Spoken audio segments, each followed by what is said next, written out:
I figured I'd take a look at a recent acquisition. One of these is a recent acquisition. That would be this. The so-called Philadelphia Derringer. Manufactured by Jucar in Spain and sold by Connecticut Valley Arms in the U.S. This particular one would have been, let's see, the owner that I bought it from said he bought it right around the late 1970s, maybe the very early 80s, which is about right, because that's about when I bought my own. Well, another one like it that I have. They were very common back then. You could buy this in a kit or like this, fully assembled and finished and everything like that. You can see where it says right on there, Spain. Black powder only. You know, and of course, as they all said, Philadelphia Derringer. 45 caliber. Fun. They're fun little shooters. He shot this plenty, he said, and he's getting up in years, and he decided it was time to start thinning a few things out, so he offered it to me. The price was right, so I bought it. I like stuff like this. And it's in really good shape. Surprisingly, this has a rifled barrel, which is probably something I don't think the originals would have had. These were made for, I mean, it has no sights. So why a rifled barrel? Don't know. It's just the way they made it, I guess. You kind of come up close to somebody with this and stuck it into their belly and boom, you know, or across the card table, or Lincoln's viewing box at Ford's Theater. Nice little piece. Has most of its original bluing is still on it. You know, it does have some signs it's been used, but not really that bad. But this is really sort of the kind of thing we had a lot of back then. There were some stuff being imported from Japan at the time. Big flint pistols, which really, they were good in that they had heavy barrels, nice stocks, all that. But they never really had a good hardened frizzen on them. And they would maybe fire 1 or 2 shots. Some of them were made as outright decorators. Others, you'd fire 1 or 2 shots and then it wouldn't spark anymore. But cap locks were easier, like this one. And there was all kinds of stuff. I know CVA also has a Kentucky cap lock pistol. I believe they also had the same pistol in flint. There were all the CVA rifles, the Kentucky rifles, little squirrel rifles, that kind of thing. And, you know, brown bess muskets that were made by the Japanese at that time. And all the usual, the Italian replicas that were of Colt revolvers and Remington revolvers, that sort of thing. Pretty wide variety of stuff. But this was like, I bought mine at Service Merchandise, of all places, a place that's long since gone now. I bought several CVA kit guns there, stuff like that at the time. Mine was a kit gun. This one is not. I don't know what that, mine is put away somewhere. I don't know what I did with it, but it looks just like this pretty much. I finished the stock pretty much the same way, you know, it's pretty typical. You know, the walnut look, you know, although that's, I believe that is maple, but walnut stain. And if you have an opportunity to get one of these, you know, they are fun shooters. They really are. You bang away with them. Unfortunately, prices do tend to be a lot higher for these now than they were back when I bought them new, or when I bought this one recently, because that was kind of a sweetheart deal. This is more commonly what's available today. This is the Pedersoli Kentucky flintlock pistol. They call it the Kentucky pistol. I'm not really sure why. It's just a sort of a generic compilation of flint pistols of the era, the 1820s, 30s, or earlier. It has sights. It has a rifled barrel. I'm not sure originals would have had that. They probably would have been smooth bore. But the reproductions like this one, they are rifled barrels in them. Although you can buy replicas that are smooth bore. There are out there. Just, I don't think you can get them from Pedersoli. You know, this is really nicely finished. A lot of the stuff we had back in the day was sort of, they were okay, but it wasn't really this level of fit and finish on it. You know, you can see it, Pedersoli, Italy, says it right on there. This is really, look how nice, it's all nicely fitted in there. Everything's smooth. You run your finger over it. You know, the screw heads stick out a little bit, but it's flush. Down here, it's all nicely done. While on the older ones, you could see on the escutcheon here, it kind of, it's not quite, it's just riding on top of the wood. It's not inset or anything like that.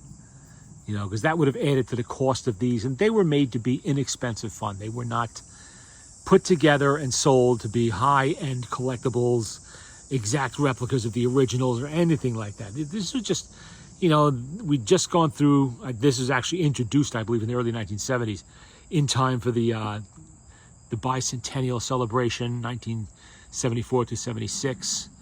Everybody was, you know, getting into the Revolutionary War time period and colonial times, and of course there was interest in the weapons of that time. Flintlocks and even cap locks like this, it all kind of came along, and that lasted all through the 70s. There was a lot of interest in black powder replicas at that time.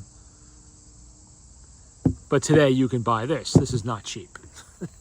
I bought this 20 years ago. They still sell it today. And I don't know what I think it's up above 600 now, something like that, maybe even more than that. And not to say these aren't a lot of fun. They are. They are a lot of fun. Just make sure you always use black powder in them and don't try to put Pyrodex in it. Pyrodex just will not flash fast enough for a flintlock system. It's fine with a cap lock like this one, but a flintlock like this, you need holy black for that. And I have fired this actually quite a bit. It doesn't look like it because I've taken care of it. And the frizzen on these are properly hardened. So they spark nicely. There's no problems. You know, it's very reliable shooter. I don't think I've ever had a misfire with this. Pretty sure I haven't. And you can see the touch hole. You can unscrew the touch hole there. It's threaded. And that's a nice touch. Again, that would not have been on the originals. You know, they would have been somewhat more crude because they were handmade. And they would not have gone for niceties like a screwed-in touch hole, replaceable touch hole there. The lock would have been similar to ones they used at the time. And again, they wouldn't. I don't think they would have bothered to put rifle sights on a pistol at all at that time, and they certainly wouldn't have rifled the barrel. But that's okay. You know, Pedersoli does offer other replicas that are more true to the originals. Smooth bores and all of that. I have a couple of them. You know, that's something that's, what do I have? I have the Harper's Ferry pistol. I have something else.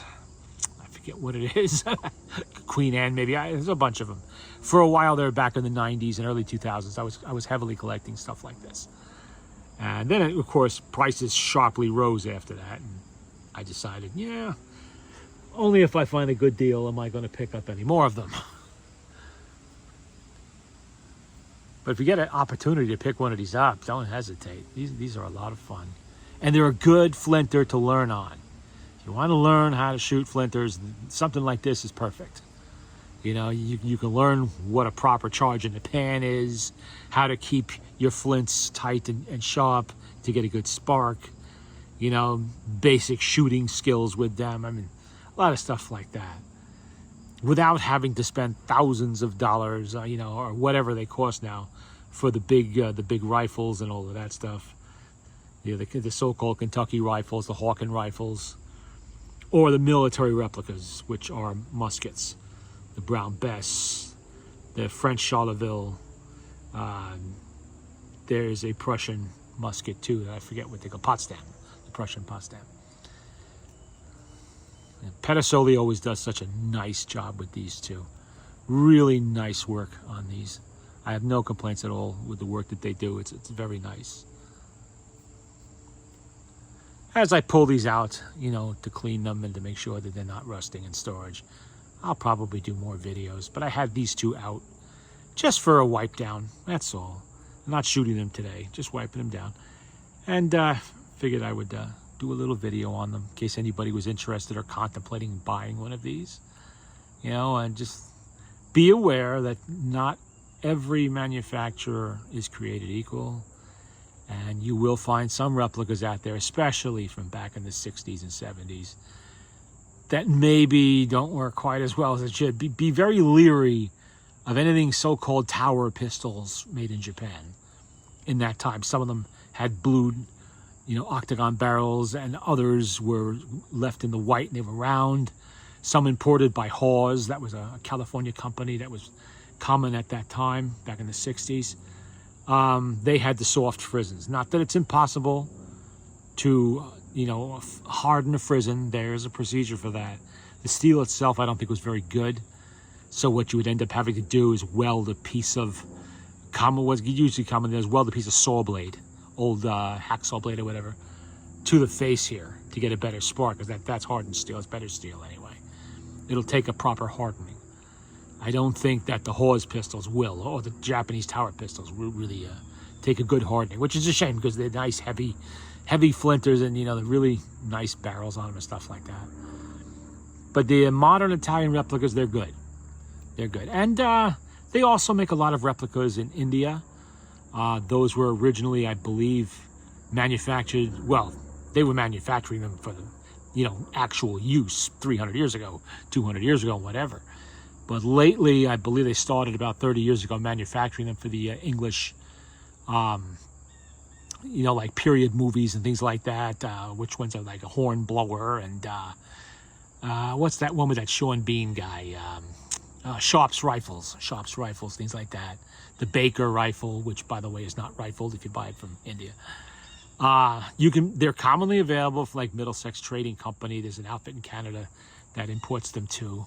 And they're okay. They're close. They're probably the closest replica you're going to get because they're actually handmade like the originals. A lot of the same production techniques as the originals are there. With those ones, you got to watch out for the springs. I've had some issues with very strong main springs on those that make it very hard to cock. Frozen springs that are tougher than they should be. And, you know, stuff like that.